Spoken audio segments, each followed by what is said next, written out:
What's going on, everybody? It's Patrick Dang with the Parallax here, and today I have a special guest who is the CEO of 9GAG Memeland, one of the hottest mints coming up for early 2023. So, Ray, how you doing today, man? Great. Busy, but good. All right. Good to hear. Good to hear. So for people that are maybe learning about you for the first time, right? Who can you say who you are and what is Memeland? Like, what's the quick, summary of what this is all about? Yeah. Long story short, I'm Ray. I'm one of the co-founders of 9GAG. We started 9GAG 14 years ago. Yeah. Our mission was to make the world happier. And then we gather an audience of about 200 million audience per month across all the platforms that we have. Yeah, and then in the beginning of this year, we started to venture into Web3, and Memeland is our Web3 arm. It's a Web3 focused venture studio. The mission is to bring ownership to every community in the world, because we think that after running community for over a decade, right, we feel there's a lot of inefficiency in Web2, and I think maybe Web3 can solve it. That's why we want to spend more time on it. Okay, interesting. And we're definitely going to get to the idea of the venture builder and everything like that. But before we do, one thing I'm curious to know is, you've been running 9GAG for quite some time. And I remember I used to, go on 9GAG a lot in the college, just like in between breaks when I'm studying. So it's definitely bringing joy to people's lives for sure. So, you've been running 9GAG for a long time. You guys get a lot of traffic. So what was the move or decision behind why you guys wanted to go into Web3? I think the current social media model in Web2, or basically the social media model, right, is a little bit broken in the sense that most of the big platforms they monetize via advertising, right? And then the creators, they go on it, they publish their content, and then the users will follow the creators. But the thing is, if the creator wants to make a living, basically they have to rely on ads.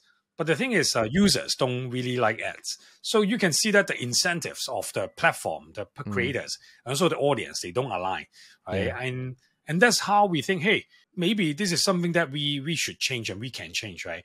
And after learning more about NFT, Web3 in general, we feel like, hey, it seems like there's a new dimension of business that can be done on Web3. That's why we started to learn more about it, and then we also launch our project. We also buy a lot of projects, right, just to learn more about what Web3 can do. Yeah. And I'm just curious, like before Memeland started getting into the space, or 9GAG getting into the space, were you like an active investor in crypto and NFTs, or is this something like new for you? I started to buy my first crypto, I think in year 2020. Yeah, I think the first crypto that I bought was Ethereum. Yeah, I bought it on the app called, a wallet called Argent. I remember the price was like $200 US. It's like a very long time ago, right? But my first NFT was actually bought in the beginning of this year. That means 2022, and in January. Yeah, I remember it's 17th because it's a very expensive NFT. And that's why I remember the date. Because before that, I always feel like NFT is just like expensive JPEGs, right? And then it doesn't really do anything. This is probably most of the outsiders' view, right? But after learning more about it and buying more expensive JPEGs, right, and then joining a lot of communities, I started to understand more what NFT as well as what Web3 can do. Yeah. Okay, so your, I guess, way to dip your toe into NFTs was just to buy expensive ones. Like, why expensive ones in particular? You could just buy like the cheap ones and like feel it out a little bit. But I remember when you came on the scene, you were buying like the legendaries of this collection and that collection, and then I remember that. Yeah. I mean, because I was stupid. Yeah. That's why I bought that kind of stuff, right? I mean, it's a very funny way of thinking when I think rethink the whole process, right? At first, I thought, hey, if I want to learn, right, probably I should buy the most expensive collection. At the time, I think it was it's a Bored Ape. Yeah, that's why I bought an ape. Yeah, and then I post it on my Facebook, post it on my Twitter, right? But the thing is, people were saying, hey, not you, right? Oh, not this kind of shit, right? I mean, NFT kind of like always has a bad rap. Yeah. In the general public point of view, right? And then I thought, hey, how come I don't get welcome, right? How come I don't get cheer instead of people very skeptical about it, right? Then I started to ask my friends who are more into NFT, and then they mentioned that, hey, Bored Ape definitely is a great project, right? But if you really want to learn more about the more, I would say, the common NFT, right? You probably should buy other projects, because Bored Ape at the time is like already kind of like graduated from the normal NFT class, right? And that's why, hey, if you join the Discord, people only say GM to you. You don't really get that much learning, because all the holders there, right? They're already kind of established. So they don't spend a lot of time on the Discord building in the Discord, right? And that's why I started to buy other projects like Kaiju Kingz, like Gang, Cyberkongz, and other projects. And those are the projects I would say at the time was like kind of like middle tier. It's like up and coming tier. And I can see that the team is more active, right? The community is also very active. And of course, at the time I thought, hey, if I want to buy the good looking stuff. That's why I buy the expensive one, right? Because people say that, hey, you buy NFT, you should buy the one that you like, right? Then I buy the one that I like, which is the most expensive one. and turns out this is not a good way. If you see NFT as an investment, right? But to me, it's all part of the pay to learn, right? PAY and then LEARN. Then I think it's okay. But otherwise, if I do it for making a living and stuff, that would be living on the street already. Not bad. Okay, I mean, I respect that. Like, I mean, there's a learning curve, right? And so, you know, a lot of people lose money in the beginning, and then when you start figuring it out, and you know, you eventually understand it. So I keep losing money. Not just in the beginning. It just keeps happening. No, you're supporting communities. That's what you're doing. Okay. So then you started buying these NFTs, right? And then, you know, you're making a splash, and then everyone's like, oh my God, like 9GAG is getting into NFTs. So then from there, did you guys have like a pretty clear idea of what you wanted to do? Or is it more like you're like discovering as the months go on? I think at the very first beginning, we wanted to launch a fungible token instead of launch an NFT collection. Oh, like a token, because, like just a token, kind of like a coin, right? And we already had that idea since like 2000, since the last ICO boom, right? Because I mean, we have a good platform already. That's why a lot of people come to us saying that, hey, you should have a token, you should have a crypto, right? Have a coin, and then you get your users to use it. Then that will be the next $1 billion idea, right? That's why that was our original idea. But after learning more about a token and NFT, I feel like, hey, if we just launch a random token, then it will be just more for speculation instead of making something valuable that people actually use, right? Meanwhile, after learning more about what NFT can do, the community aspect of NFT, I feel like, hey, maybe we should start with NFT so that we can gather a core group of people who understand what we want to do. We give value to them, and then they can also help us to become the ambassador or the marketer of what we want to do. Because I think I share it on some of my Twitter and also on our Discord is I don't see 9GAG or Memeland is just launching NFT collections. Basically, what we really want to do is to have a full Web3 journey, NFT, and then fungible tokens, as well as products. Because I think that if we can do these three things well, then this is like a complete Web3 meal. Meanwhile, for us, NFT is kind of like an appetizer. It's just like a starter. Okay, to build that core community so that anything you do after that, there will be like thousands of people that will like directly support because the biggest difference between building in Web 2 and Web 3 is for Web 2, hey, the team build, right? And then maybe we raise some funding from investors. And then everything we can achieve basically is just us and also the investor, right? Our shareholders, right? Meanwhile, for Web 3, it's a little bit like crowdfunding in some sense, right? And I think that is more interesting, especially for a product that is very community heavy. For example, like 9GAG or the future social fi product that we want to build.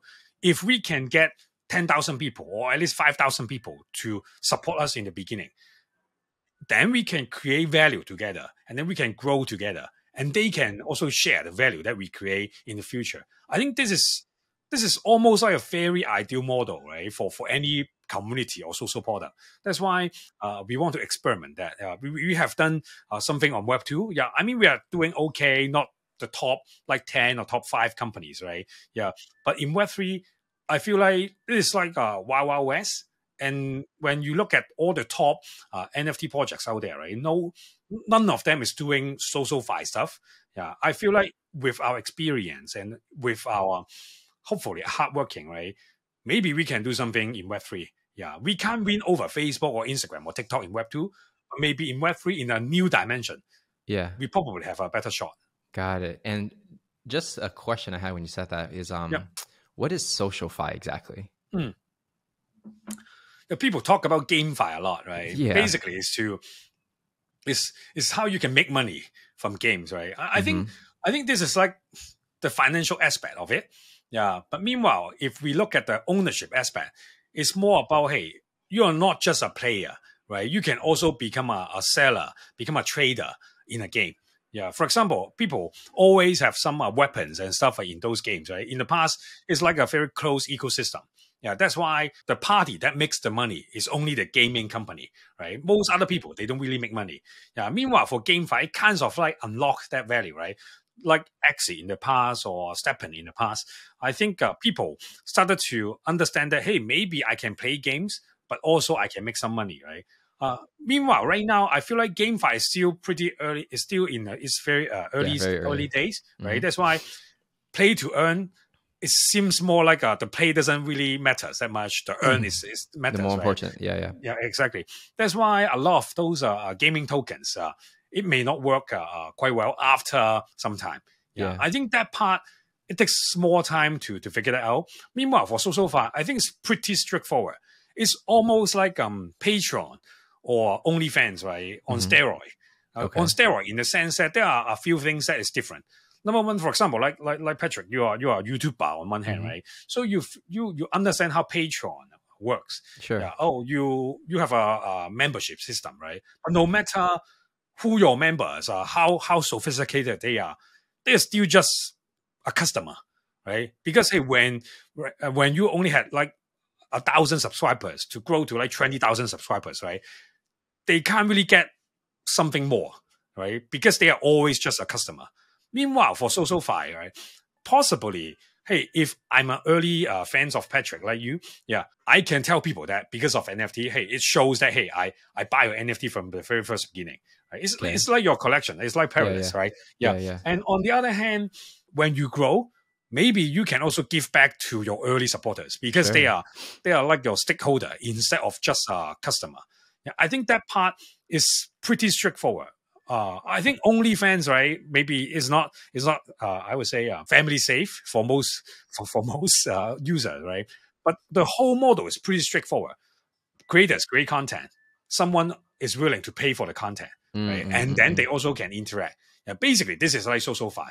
But right now, it's done in a fiat way. It's done in a Web2 way. Meanwhile, for Web3, possibly it can be done in a more powerful way. Because you can own the content, as an investor, and you can also create value for the creator, and the creator can also create more value for its stakeholder as well. Got it. Okay, so I understand the definition that you're proposing for social-fi, right? So it's like I create a community or I create content, the community forms around it, and I offer them, let's say, an NFT that allows them to not just buy something as a consumer, but contribute in some way. Right, and get value somehow back, right? Yes, I think the one example is, for example, Parallax is like a PFP project, right? Yeah. I feel like this is just like the early phase of NFT. Yeah, basically, for a creator, if I really want to leverage NFT to build my community, why do I have to release a PFP collection, right? Can't I just upload my content? And then there will be like 5 limited edition, right? And then all other content is like open edition, right? But if you own the 5 limited edition, maybe I can give you more utility. For example, hey, if I visit, maybe I can have a 1 hour video call with you, or maybe I can have a dinner with you, right? And for those holders who bought the NFT, they can also sell the NFT later, right? I think one very simple function that can be done in Web3 is hey, you can tell who is your biggest fan. Okay. Right now in Web2, you can't really do it, right? For example, among all your YouTube subscribers, who's your number one fans, right? You can't tell. We don't know. Right? Yeah, exactly. Yeah, maybe they leave a lot of comments, but it doesn't mean that they contribute the most to you, to the whole team, to the whole project. But if they are the top holders in your NFT collection, then you know that, hey, that guy is the number one fans.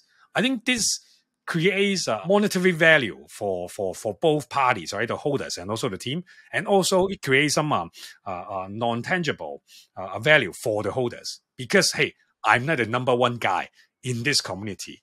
Yeah, and I can tell people that I'm the number one guy. Just one day, right? For example, you become like the number one YouTuber in the world.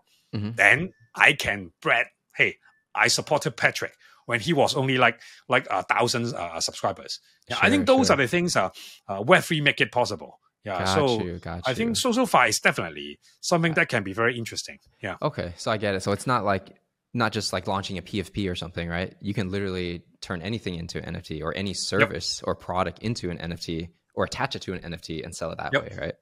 Yes. Oh, I see. So it's just like it's almost more like a vehicle to deliver a product and service. Yes. Yeah. I mean, yes. Because the thing is, there are so many aspects that crypto or blockchain can change, right? Yeah. But from our background, we know social media, the world, the best, because we have been working on it for a decade, right? Yeah. So we feel like if we can create a healthy ecosystem, I think that can definitely help the creators a lot.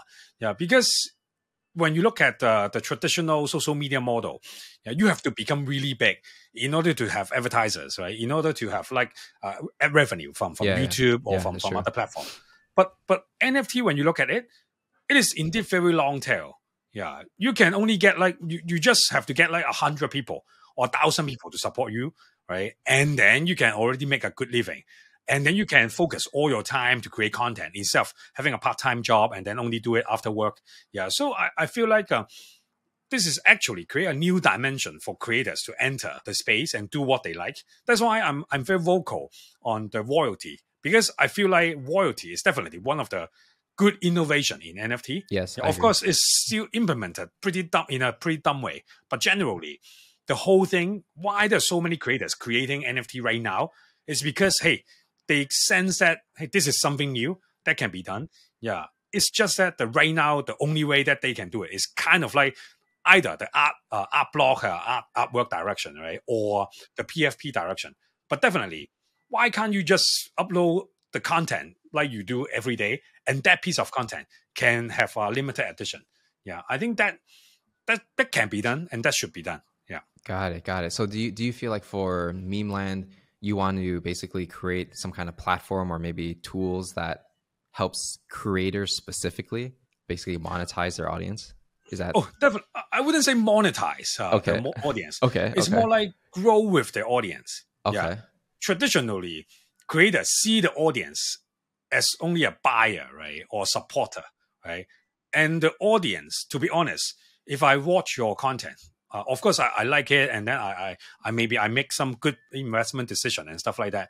But it doesn't mean the audience actually can grow with the creator. But with NFT, I mean, just like right now, the normal NFT that we see, right? If I was the early supporter of Potatoz, hey, I already make 2 ETH, right? Full in 6 months, right? I think this is like a good mechanism.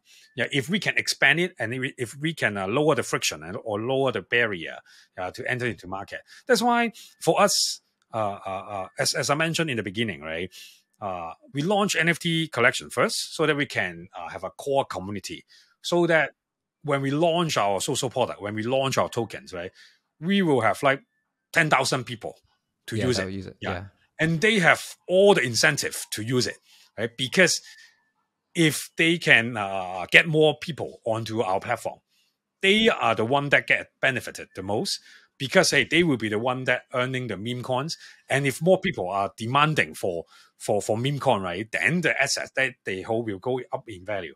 So I think it's more like, in order to grow bigger, we're willing to so-called sacrifice our revenue, our profit, right? But leverage the audience, leverage our holders, and then grow together. Yeah, it's kind of like that. That's why we launch NFT first, and then we will launch our fungible token, and then we will also launch our SocialFi product. Yeah, there are two things on the pipeline. Number one is called holders.com. Number two is it's called gmgm.com. For gmgm.com, to put it in the simplest way, it's kind of like OnlyFans in Web3. Yeah, but you have to wear clothes. Yeah. Okay. And sure. And that part is pretty straightforward. It's kind of like Instagram or OnlyFans, but the token that you use is Memecoin, right? Got it. The currency. And the content that you see is not just a piece of content. You can actually own it, right? Meanwhile, hopefully, I mean, the direction that we are thinking is it should not be a very closed system like OnlyFans. Because, I mean, as a creator, you know it the best, right? You create the content anyway. The cost of creating the content is bygone, right? It's a sunk cost, right? So you want your content to reach as many people as possible. But the problem is, if you don't put a paywall to it, it's really hard for you to monetize. So right now, you're kind of like investing first, and hopefully you can get some return in the future. Yeah, that's correct. But with Web3, with NFT, maybe we don't have to do it this way. Because some people, they can enjoy the content for free. But if you want to have more intimate or more first-hand experience with the creator, then you can buy the limited edition. Yeah, I think this is pretty straightforward. I think, for example, like we friends, right? Gary Lee, his collection is basically doing that, but he does it in a PFP way, in an artwork way.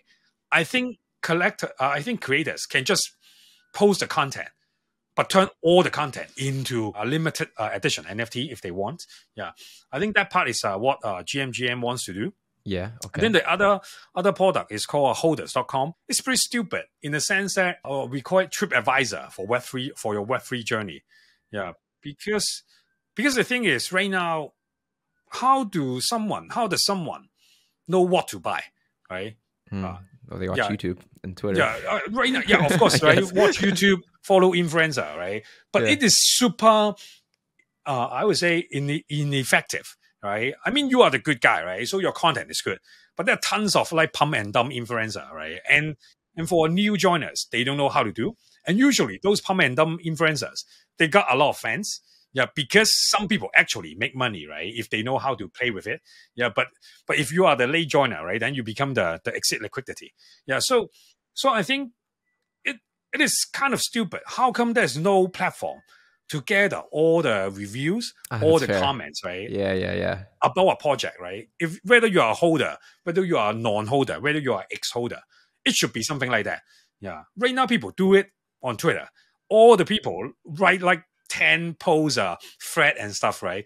No one really read it, right? Maybe someone reads it, but it's hard to find those content. How come there's no place to gather all those content and kind of see it as a depository? I think this is like a very simple solution, right, to what NFT I should buy. Yeah, if someone joins at Web3, there are tons of platforms that are focusing on data. Because when people talk about NFT, talk about blockchain, they think, hey, it's all about data. But NFT is actually very interesting. There's a lot more aspects than just data, right? Psychology, right? And then community. Yeah, if we can have something like that, I think we can make Web3 more, I would say, user-friendly. Yeah, so these are the two products in our pipeline we want to do. Yeah, and I think that makes quite a lot of sense. Yeah, on one hand, for the holders.com, it solves the problem for existing Web3 users. And also for the new joiners, right, they can also have a good place to look at the content. And meanwhile, for gmgm.com, it's a more ambitious goal to see whether we can steal the lunch from Instagram or TikTok down the road. Yeah. Gotcha. Okay, so the couple comments on that. So there's GMGM, and then the other one was holders.com, was it? Or Holders, yeah, HOLDERS, yeah. Holders, yeah. Holders is interesting because right now I feel like the space doesn't feel like super legitimate. Like there's more scams than good companies. That's the truth, right? And I feel like unless the only way to really onboard people and make people feel safe is that if the space is actually safe. Right. Yes. That's pretty much the only way. And if you're new, it's like so easy to buy the wrong project and just like lose all your money. Right. So I definitely understand that that's a need. And even there's a need for like a review for influencers, you know? Oh, yes. Right. Like, people want to play nice with other people. That's why it's kind of like LinkedIn, right? If you use LinkedIn, all the feedback below that profile is always good comment, right? Because you don't want to piss off other people. Meanwhile, for a project, it's better. That's why we say that this is like a trip advisor, because it's kind of like a destination, a tourist destination, right? Maybe you like that destination. Hey, you like Hong Kong, right? Or you like Singapore, you like Vietnam, right? You like it for different reasons. And then the visitors or the tourists can actually explain why they like it, right? But it doesn't have to be all the same, right? Hey, for example, for Hong Kong, good food, right? And then there are so many things to buy, right? Meanwhile, if I go to other parts of the world, maybe I go there for different reasons, for sightseeing, right? For the nature. I think each project is actually kind of like a country, kind of like a destination. The people who are in that country, they can share why this is great, right? The people who not yet visited that country, they can ask questions. But right now, when you look at all the NFT projects out there, right, most of the projects are token gated behind Discord. Sure. And how do you know, right? This is very ineffective to bring in new user, right? And then for a project, they can only communicate via Twitter. But for Twitter, we all know that this is not the best place for information, because it's like bite-sized information all the time. You can't really talk about something in depth. It's really hard to search the information that you like. So I feel like right now the way that people do NFT or launch NFT project is just a transition phase. Hopefully, when more brands are going into the space with more tools, right? We can probably have a better way to explore what are the NFT that fits us. Gotcha. Yeah, that definitely does make sense. There needs more discoverability, right? It can't just be like, oh, everything's pumping, I want to buy it, right? But actually, like, this is something I want to join, right? That makes because I think a lot of people actually don't buy NFT just for money. I mean, maybe 90% does. But if we expand the number of participants in the ecosystem, right now maybe like 3 million people, right? 90% buy for money. But if we expand it to like 30 million or 3 billion, right? I don't think all of them buy for money, because when you buy it, you have to have someone to sell it for you, right? But for example, like the royalty programs that Starbucks will launch, maybe you don't really have to buy, right? But whether it's worth my time to build up my loyalty points in the Starbucks ecosystem, right? I think people can also review that, and that's why if we are building kind of like for the near future. We are not just building for the current NFT space. We want to make sure that when more brands join NFT, join Web3, we have a place for them, for the holders, for the potential holders to share what they see. And with simple wallet checking and stuff, right? I can know that whether you are a pump and dump guy, right? And I think those are the things that it seems. I think the moment that when I joined Web3, I thought there should be some products like that already. But turns out after 1 year, I still don't see any product like that. Right? That's why, hey, maybe we can build it. Okay, I got you. And then a question on gmgm. So one thing you said is like maybe one day gmgm could be like the next TikTok or the next Instagram or something like that, maybe, right? Hopefully. Hopefully, right? But the thing I'm curious about is like when we look at, let's say, like OnlyFans, it's usually like people use like Instagram or TikTok to build an audience first. And then when they want to create more content, and monetize that, they'll bring them to OnlyFans, right? So for gmgm, if it's more of a Patreon, OnlyFans, it would be more. It's like a mix. It's a mix. Okay, like so then you would need to basically get people to go every day on gmgm to just like discover content. Like that's one of the challenges, right? I mean, we are not trying to solve all the problems of social media, right? For example, hey, if you are a new creator, it's always hard to get discovered. I think that's for sure. Right? That's why you have to publish yourself or become a reply guy, right, on all those big accounts and stuff like that. I think those are very grassroots a way to get exposure, but it works, right? And I think it works, but I think the biggest inefficiency for Patreon and also for OnlyFans is like paywall gated, right? It's like paywall. That means your content can't reach the most audience. Maybe you will share some on Instagram and stuff, but we all know that the conversion will be pretty bad. Because a lot of people, they don't care right? And I see good enough that I don't really care, right? And I feel like for Patreon, as I mentioned before, all the supporters, they are still just customers, right? You will not give something to them, and they don't have a good provenance to show that, hey, I'm your early fans, right?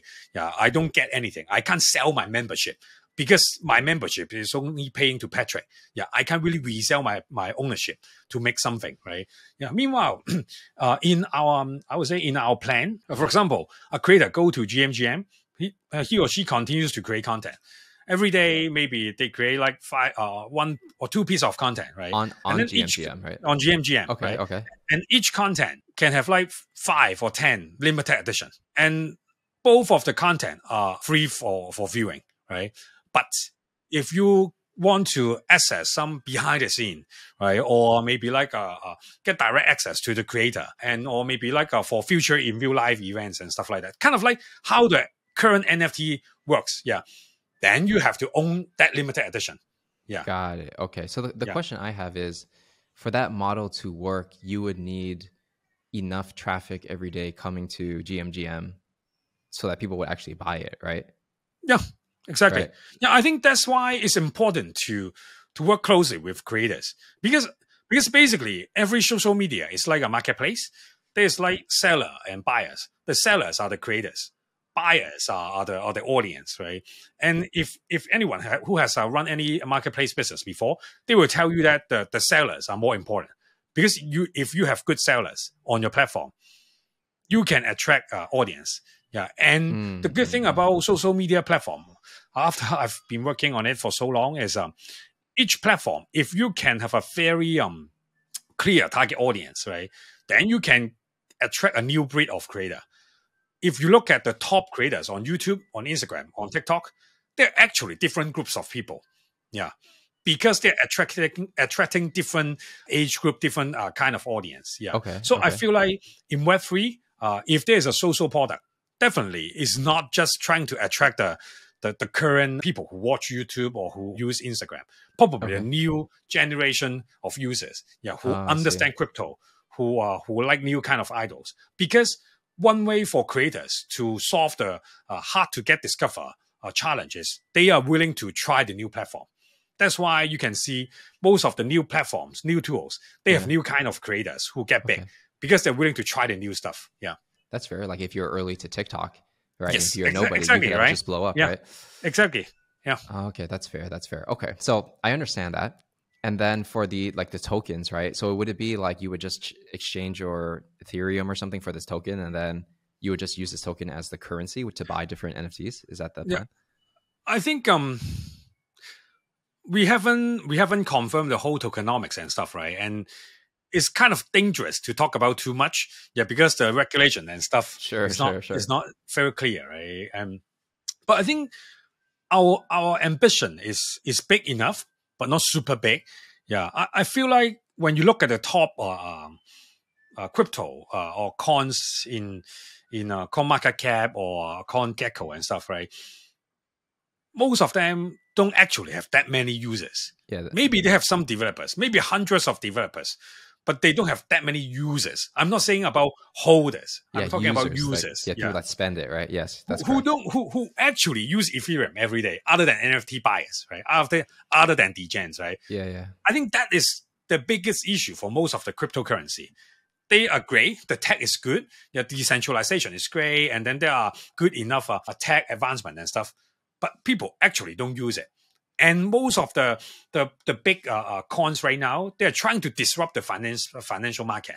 Yeah, and I would say that is like the high risk path. Of course, high risk, maybe high return, but definitely I can see that the government will regulate that kind of crypto the most. Yeah, for example, like Ethereum, basically it's like almighty, right? You can use Ethereum for all kind of stuff. What we try to position Memecoin is, hey, we only want to focus on the creator economy, right? That means our main use case is on the social fi product. It's kind of like a token that you buy when you go to some playgrounds and stuff, and then you can use it there, right? But the good thing about crypto is, hey, with ERC20 or similar standard, yeah, it can actually bridge into other currency, right? You can swap it to on Uniswap, or you exchange it on CEX and other stuff like that. So for us, we don't have to worry too much how our users store the token. Okay. As long as we focus on how we can make sure that people want to have our token. Imagine if a creator, they only share exclusive content on gmgm.com. Yeah. In order to get access to those creators, you have to own their NFT, right?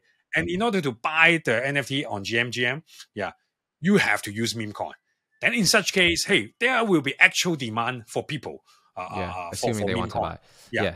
Okay. A question I have is, if you're building gmgm, what about like using, Ethereum or USDC as the currency? Would that be easier in terms of like reducing friction? Or do you feel that having a meme coin gives you more control, or like, what's the thought there?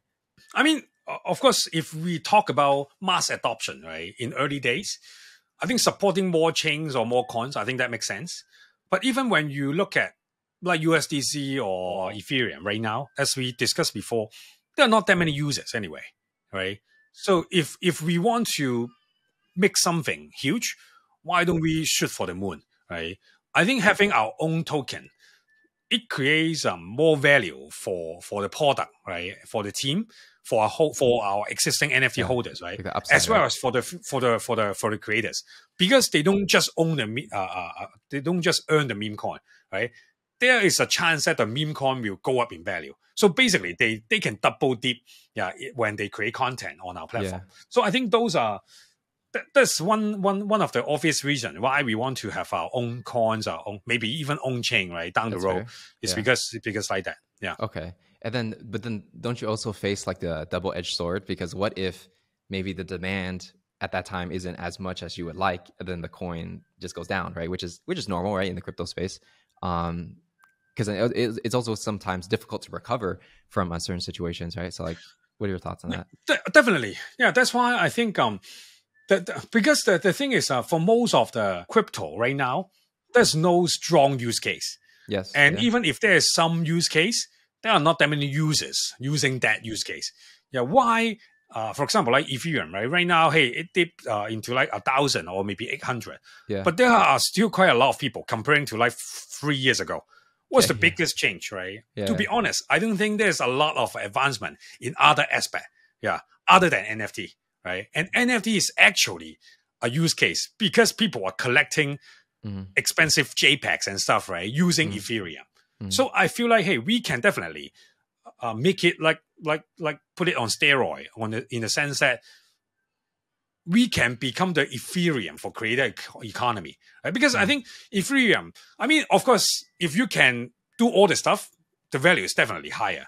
Yeah, but if you can do one thing really, really well, then you can also dominate that market. Yeah, so I feel like this is a good chance. Yeah, and I think if we use Ethereum and stuff, I think the challenge is hey, then we are competing with all other use cases. Yeah, so I think if in order to win, we probably want to win the most and shoot for the moon. I think that would be, I mean, this is a reasonable decision for us to do that. Yeah. So it's like the risk reward ratio, right? There's always a risk, right? But but even if you talk about the risk, honestly, right, everything will go to zero. Yeah. So I think that's something that the holders would like to try. Yeah, because if we can actually get people and get creators onto our platform, I don't really believe that it will go to zero. Yeah, I think why, for example, some coins, right, like Axie Infinity or Steppen, how come it kind of like crash? It's because there is not enough new participants in the ecosystem. Yeah, yeah. Meanwhile, for social media, we may not play games, but everyone use social media. That's why the addressable market is almost like super huge, right? It's probably the biggest among all the category. Yeah. So I feel like if we can make it work, it can be really great. Yeah. Okay. That's fair enough.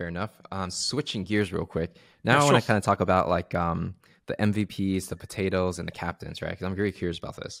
So let's start from the beginning, right? When the first thing you guys put out was the MVP, which was it was not achievement, right? And obviously you intentionally did that. So what was the thinking behind like launching this low supply, high price NFT to start things off? Yeah, it feels like ages ago. Oh, by the way, thanks for mentioning about MVP and also Potatoz from time to time on your channel. Right? Oh, yeah. I think after spending thousands of ETH buying NFTs, I learned that there are different ways to build community, right? And different times require different method. Yeah. At the time we launch, we feel like, hey, it's good to have a small group of core supporter. Yeah. So that they can act as a focus group. They can also act as your it's almost like consultant, right? But they pay you to be your consultant, right? Okay. Because people, I think at the time we at the mint, it's like 5.3 ETH for MVP. Yeah. I mean, we didn't set the price. Yeah, we always try to be more democratic, right? It's like a blind auction on our Discord, and then that set the price is like 5.3 ETH. We didn't require any deposit and stuff. But I think that at the time that we launched, Luna just crashed, and then Free Arrows just crashed. That's why a lot of people didn't honor that bid. We wanted to mint 300, and then turns out only 200 people pay, but we are more like, hey, fuck it, let's just do it anyway, right? And then we continue to build, and that's how it is, right? And I feel like we are lucky in the sense that on one hand, we have 9GAG at the back, and that's why, hey, whether we don't really need that funding to kickstart the whole Web3 development. But on the other hand, we're also grateful that, hey, there are 200 crazy people who are willing to pay 5.3 ETH to us, and luckily, right, the price goes up. Like I think it's like 30 ETH something right now, right? It's something like 5x, 6x in the bear market. I would say that we are doing a pretty good job. And I think our MVP are very happy, because they are like the early supporters of our journey, and so far they got pretty good return. And to be honest, even if they don't sell the MVP, even if they just sell for example, when we launch Potatoz, the free mint, we airdrop free Potatoz. Right now for Potatoz, it's like I think 2 ETH, something like that, right? Like that, so if they sell all the Potatoz at the right time, they recover the cost already. So I feel like we are lucky to have our supporters that early on. And I think MVP is a good name for them. So we launched that one as a more like testing water. The model is learning from Moonbergs. They have the proof collected. Right? Before they launched the Moonberg PFP. But we just cut down the size. I think we also mentioned publicly that, hey, we just learn from every project. If they are good, we just learn from it. We don't pride ourselves as the creator or the innovator in that sense. I mean, because I believe that nothing is original, right? Like nothing is original. Exactly. Everything is a remix. Nothing is original. And most people, they don't care about whether you're original or not, right? They care about whether you're good or not. That's why we focus on what are the good stuff that we can learn. Maybe we can also micro-innovate, so that we can make it better. And I think so far, I think we are doing okay. Okay, cool. And so you got the MVP, and really that's just for people to get in early in a sense. But at the time, did they know what they were actually getting? Or is it just like, hey, this is just something? We mentioned, I think we got flooded up and down when we launched MVP because we didn't even have a mint site. We just asked people, hey, send 5.3 ETH to this wallet address, right? And then a lot of people just flooding out, say, hey, this is like a scam and so bad. They don't understand anything about Web3. They're just a cash grab and stuff like that, right? All kinds of ugly works that you can imagine. And the good thing is some people actually believe in us. And at the time, we mentioned that, hey, we don't have any roadmap, but because we feel that roadmap is like one of the stupid things in the Web3 space. Not I mean, stupid in the sense that it can be better, right? Not saying that, hey, this is like the toxic. But the space changes so fast that anything exactly. you put on a roadmap is going to be like outdated in like a month. Yeah, I mean, you're a project owner, right? So you know how it is. Yeah, but even when we launch the MVP, we already tell the basic utility is you will get the free Memeland main collection drop. And then every collections that we will launch in the future, right? You will also get priority assets and stuff like that. Yeah. So I would say we give some hints. Yeah, and people believe that we will deliver. Yeah. So that's why I said we are lucky. Yeah. Okay, that makes sense. And then later on, you guys dropped the Potatoz, right?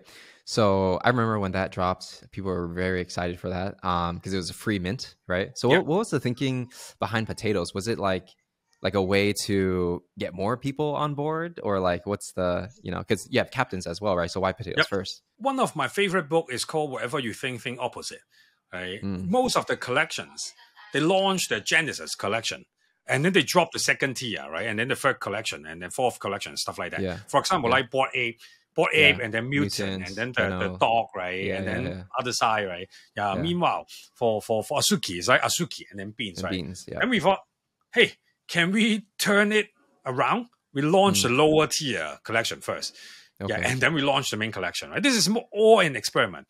But there are a few reasons behind. Number one is at the time when we launched the Potatoz, Goblin Town was really hot. Yeah, super hot. It kickstarted the free meme meta, right? I mean, on one hand, they are really good at storytelling, right? On the other hand, people also speculate they're related to Yuga Labs, right? So a lot of things going on. Yeah, exactly, right? Whether it's intentional or not, I don't know, right? Yeah, but at least they launch it really, really well, and that kickstart a lot of free memes, right? A lot of them are kind of like rug pull and stuff, but a wallet drainer and stuff. But for us, we look at the model, and then we feel like, oh, that actually makes sense, right? Because if it is a free meme, people have lower expectation. Yeah, at least from the beginning, right? They have lower expectation. When there's lower expectation, it's easier for the team to change and also to learn. Yeah, because it's very funny in the NFT spaces. How come so many legit projects, they fuck up the smart contract? It's because this is like the first time they launch a project, right? And then they get a consultant, and then they launch it, But there are so many edge cases in the smart contract, right? So when they launch, they fuck it up. For example, I remember one of the projects, they lock up like 30 million worth of Ether in the wallet, right? And then they can't transfer it out. I was like, shit, right? If I was the creator, I would be super, super sad, right? I mean, they continue to build. I'm happy for them, right? But the thing is, meanwhile, for the rug pullers, right? Because they keep launching rug pull projects, they get better and better. Super good at it, right? That's why the minting experience was so nice, and then the website is so nice, right? And then the whole thing is like perfect, right? So I feel like this is like super weird. Right, the legit guys, right? They launch a project, but they fuck up. The rug pull guys, right? They can keep launching project, and then the more they launch, the better they do, right?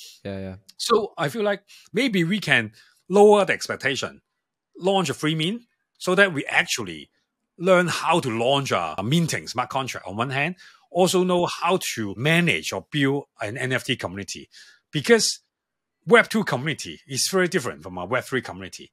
The speed, I would say the demand, the requests are totally different, right? With Potatoz, with a free mint, we start from zero. It is impossible for us to go below the mean price, right? So people actually are happy whatever they get. I mean, right now not that much, but before, right? They're super happy whatever they get. So I think that gives us a lot of a learning, and we can also leverage Potatoz to learn much faster, because without owning your own projects, right? No matter how many projects you look at, you actually don't know how to build a community. I mean, for example, you have Parallax, right? So when you talk to your holders, it's very different from you talk to other holders from other projects. Because you have another identity, which is the project owner. They treat you differently. They keep demanding you to deliver and stuff like that, right? So I think that gives us a training. It's kind of like we see Potatoz as a rehearsal for our main collection. And then we are lucky for Potatoz, right, to be doing quite well. As a free mint, and right now 2 ETH, 2.3. That's great. That's probably one of the best projects launched in the last 6 months. Yeah, especially for Freeman. Yeah, I get you. And then, so now we're going to move to Captainz, right? And this is interesting to me because the way you kind of did the marketing for MVP, Potatoz, and Captainz, it's kind of like each NFT that people get into gives them an opportunity for the next one, right? Then you get this one, then you get the next one. But then now it's like, okay, when does this end, right? Or does it never end? And then, well, the next one is Captainz, right? So first of all, like, I'm curious to know your thought process behind kind of like using that strategy of like buy this NFT to get this NFT, right? Because for other previous projects, eventually everything crashes. For other projects, they can somehow like hold steady, like let's say like Yuga Labs, for example, right? So like, what are your thoughts on that? I think from the project standpoint, whatever works, right? As long as, because the thing is, because I buy a lot of NFTs, right? So I actually understand what a buyer thinks, right? When you buy things, you are not just buying for the current value, right? Especially for NFT, you expect it to go up in value, right? But how can it go up in value? Basically, that means there will be some things that will deliver in the future. Yes, right? yes. So it's almost like there's always a carrot in front of you. Yeah. I mean, whether you like it or not, this is a must for any project, right? Unless, even for artwork project, right? For art block project and stuff, they're also expecting that, right? It's just, hey, maybe that artist becomes super famous so that I can sell it, right? For Tyler Hobbs, right? It's or people, right? It's always like that. Yeah, because it is just not just an entertainment, right? It also has the investment value in NFT. Sure. That's why we always have to create some future value. Yeah. And how can you deliver the future value, right? The easiest way is, hey, you keep dropping NFT collections. Yeah. Yuga Labs has done it really, really well because the thing is their top collection is like super top, right? That's why everything related to Yuga is kind of like go up in value, right? I mean, some projects right now, for example, like Azuki, right? Or I think Azuki is the first thing that come to mind. I think they do it in a good way so that people know how to people kind of like knowing that, hey, the future drop may already cover the value that I invest right now, right? If I can sell that one, right? So I think that part makes sense, because that is like proven to be working, right? I'm a very pragmatic guy in the sense that I don't judge before I understand more. And I think most people, especially the so-called NFT critics, right, or NFT alpha caller and stuff like that, right, they come to conclusion too early. Oh, they do this kind of mechanism, right? They are rug pull, right? So I mean, the thing is, the problem is not the mechanism. The problem is the team, right? How they deliver is the main issue. It's not the mechanism, right? Yuga Labs can keep dropping NFT and it can still work, right? Another project can keep dropping 3 or 4 collection and then it crashes, right? So, I mean, most people, when they think about the issues or the matter, they mix up a lot of things, So I think keep dropping NFT, I think this is one of the ways that can work.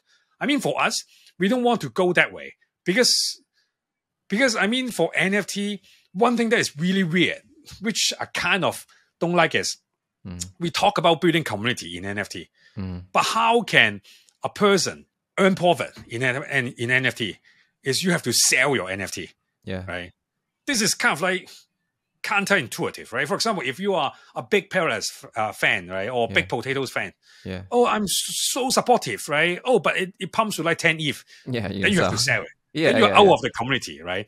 Or you hoard a lot of NFT in the beginning, but somehow that's also harming the community because you get so many NFT. That means the community size is shrink, right? So I think the whole dynamics is pretty weird, right? So what we really want to do is because we have 9GAG, so we don't have to do what Yuga does. Is, hey, we want to leverage NFT to broaden our user base, Because every NFT drops that Yuga does, right? They try to increase the size, right? 10K collection and 20K, and then for other side like 200K, right? But for us, hey, we already have millions of users and audience in other platforms already, right? What we try to do is how can we create something that they understand the value? instead of leveraging NFT to broaden our user base. Yeah, that's why the way that we did is there are a few things that we did kind of like differently from other projects. Number one is we try to make sure that each collections we enforce and also they are connected with each other.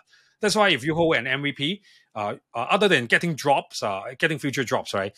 In our ecosystem, when you stake your NFT, we call it growing. Yeah, you can have extra value. Yeah, when you own the MVP, right? And for the Potatoz, hey, if you own the Potatoz, right, you have extra value when you have the Captainz as well. For example, like the example would be like when you stake the potato, you get like free or tickets and stuff, right? And then the prize draw. I mean, this is like the easiest way to attract attention, right? I'm not saying that this is the best way, but this is the easiest way because most projects they try to get things.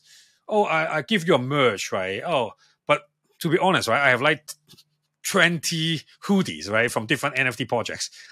I don't wear that many clothes, right? So my thinking as an NFT buyer is, if I buy an NFT, maybe the price should be just an NFT, so that I can decide whether I hold it or sell it, right? So you can see that most of the prices that we do is kind of like online, so that we don't have to handle the logistic, right? And then it also creates direct value for the users. It's not just vanity, right? I mean, it's good to have merch and stuff like hoodies and cap and hat and stuff. Yeah, but I think most people, they don't really care, right? And then another issue that I see is a lot of projects, they love to host in real life events, right? I mean, it's super great experience, right? I saw that you went to NFT NYC, right? Great events, tons of values and stuff like that.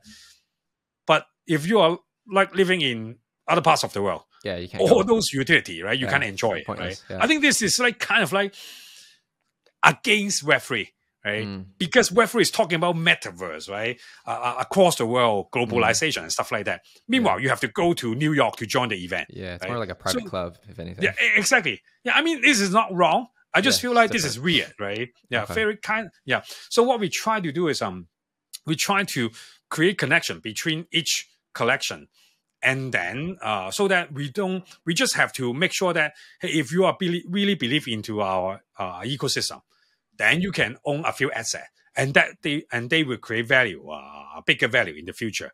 That's how we think about the whole thing. Yeah, but I think at the end of the day, as I mentioned before, we want to build social fi products, right? And then we also want to launch fungible tokens. So the NFT, I mean, for a lack of a better words, is we want to see them as kind of like a money printing machine. Okay. For our holders. For your holders. For our holders. Right? So I mean, also for our team, right? Yeah. But also for our holders. In the sense that they can own the NFT and then they can get value without selling the NFT. Yeah. That's the goal, the premise that we want to work on. And so for Captainz specifically, right? So for people that, let's say they're, hey, maybe I want to mint or maybe I want to get involved, like what does Captainz do? You know, like what is it? Is it just like the next NFT after that? Is it the tokens? Like what, or maybe related to the platforms, right? Basically, all we are doing, right? The end goal is on the Web3 social fi platforms that we are building. Although for Memeland, we have a theme, kind of like a private theme. That's why Captainz, right? And Potatoz, right? And then even when you look at the MVP, they have a lot of private elements. Yeah. I think the storytelling part is more like a way to make it interesting. Yeah. But that's not our focus. We are not like storytelling NFT per se. I'm not saying that is bad, but this is not something that we want to build, right? So what we try to do is we use MVP to attract the hardcore believers, right? The crazy guys, right? Who are willing to invest 5.3 ETH into nothing, right? And then for Potatoz, we use a free mint so that we can attract a lot of people who are our early supporters, right? Maybe they are not rich, but they are our supporters, right? If they are diamond hand in the sense that, hey, they just keep holding the Potatoz and they don't sell, right? They're always part of our ecosystem. They can enjoy the benefits that we keep creating, right? Meanwhile, for Captainz, we feel like we are confident enough to actually attract a bigger group of people who really want to become the main, I would say, main players into our ecosystem. Yeah, that's why for Captainz, the main, I would say, function is we also have a staking mechanism for Captainz, right? We call it questing. Basically, you have to pair up with 3 Potatoz in order to enjoy the maximum benefit. But the goal of it is you can earn something when you stake, and then when we launch our social products and also launch our tokens and stuff, what you get depends on how much time you stick with us. It's more similar to a traditional crypto coins and stuff than NFT. Yeah. Got you. And let's say people mint the Captainz and they stake it. Do they have to wait a long time before the products are released? Because like for, let's say, other side, for example, who knows when the game is coming out, right? So like, what are your thoughts on that? I think the good thing about social product is unlike games, right? Games, you have to make it really, really polished before you launch, right? Because when the game doesn't work, right, it is not interesting at all. Meanwhile, for other products, for example, like social product, you can just release part of the features, right? As long as it solves the problem, people are willing to use it. And then you can keep iterate on it, right? Just like the YouTube today is very different from YouTube 10 years ago. Yeah. Sure. I think this is the benefit of building a social product instead of building a game. I mean, what the team builds, I think it depends a lot on their expertise and on their preference, right? I'm not a big gamer, right? But I've been running social media company for 10 years, right? For 14 years. So I know the pace, the requirement, right? The challenges of building a social product, right? That's why I build social products. And for Yuga Labs, I read from the interviews that Gordon Corner or Crypto Gaga, right? They're big gaming fans, right? That's why they build games. Yeah. So I think both ways can work. Yeah. But what we try to do is, can we work within our so-called circle of competence so that, hey, we know what we can build and how to mix our experience with the new knowledge, with the new tech that we know right now. Okay, yeah, so that makes sense. It probably doesn't take that much time. Yeah, I mean, I don't know how much time it will take for Yuga, right, to launch the other side. Okay. But I hopefully holders.com or maybe gmgm.com, right? Yeah. We can probably launch it pretty soon. Yeah, maybe soon in the sense that next year. Yeah, next year, 2023. You can say that, yeah, right? Yeah. Okay, that's fair enough. And I'm sure that you would probably have, things in between that launch where it would incentivize people to want to hold, right? Like giveaways and this and that, right? Exactly. Because I mean, lack of patience is one of the biggest challenge, right, in the NFT space. Yeah. Because we had a bull one. That's why people feel like, hey, 10x in 2 days, right? This is like the norm. When the expectation is so high, it almost guarantees that you can't please your holders, right? That's why at Memeland, we always talk about, hey, under promise, over deliver, right? We always talk about loyalty, patience, and trust. Because at the end of the day, whether your community can work, it's not just about whether you deliver. It's also about what your community expects, right? If you can educate them, or at least you can kind of like direct them into a more aligned direction, then it's better for the whole project. Yeah, because at the end of the day, they are the stakeholder, right? If your stakeholder are impatient, I mean, it's almost impossible for you to build. Yeah, and building takes time, right? I mean, even if you draw a picture, right, it takes some time, right? Or not to mention, you build a game or you build some social product. Yeah, I think most people don't understand that. That's why we have to keep talking about that. Yeah, and meanwhile, the mechanism that we design is to reward the loyal people. I mean, it's okay that, hey, the price go up 5x and then you sell. It's totally fine, right? We don't sell shame at Memeland. Yeah, but hopefully the biggest gain that you have is by holding. Yeah, and I think that our MVP has kind of like proved that we are able to achieve that, right? If you hold for 6 months, right, it's like 6x already, right? Yeah, and the 6x is not like 0.005 and then you flip it 10x, right? It's not like that. Yeah, it's right? like 5 ETH. Yeah. So it's like a bigger amount of 5x and 10x, right? Okay. So I feel like I think we want to educate our holders like that, and hopefully we can build together. Yeah, because it takes time to build a great product. It takes time to build a great company. Yeah, and I think for NFT, if we can get the right holders, yeah, because it's mutual. Yeah, it's not just holders picking projects, right? Projects also have to pick the holders. Yeah, if you can find the right partners, actually the whole journey would be much more smoother. Yeah. Okay, that's fair to say. Fair to say. So we're coming close to the hour now, and we're going to go ahead and wrap up the interview. But before we do go, I want to ask you if there are any final words that you want to leave the Parallax audience for today.